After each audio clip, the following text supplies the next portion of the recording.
নমস্কার। এখন হচ্ছে জানুয়ারির মাঝামাঝি সময় 2022। এগুলো সেই সিড থেকে যে পদ্মটা লাগিয়েছিলাম সেই পদ্মটাই একদম সব পাতা শুকিয়ে গিয়েছিল। শীতের শেষ দিক, এটা জানুয়ারির মাঝামাঝি, মানে শীত এবার হেঁটে যাবে, তাই এখন দুটো একটা করে পাতা বেরোতে শুরু করেছে। এটা একটা বেরোচ্ছে, এইভাবে এবার বেরো। জলটা পুরোটা চেঞ্জ না করে কিছুটা চেঞ্জ করে দেওয়া ভালো, কারণ পুরোটা চেঞ্জ করলে জলের মধ্যে যে খাদ্যগুণটা আছে সেটা নষ্ট হয়ে যাবে। এখন থেকে এর মধ্যে সার দেওয়া যেতে পারে।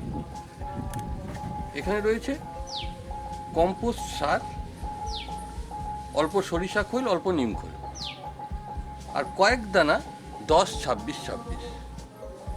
এক্ষেত্রে রাসায়নিক সার হিসাবে 10-26-26 জাতীয় সার ব্যবহার করা যায়। এইটা ওই 2-3 চামচ পরিমাণ, এই যেখানে এই নিচের মাঝে যে এটা আছে সেটার মধ্যে দিতে হবে। একটু জলে ভিজিয়ে নিয়ে তার উপরে ভেসে যাবে।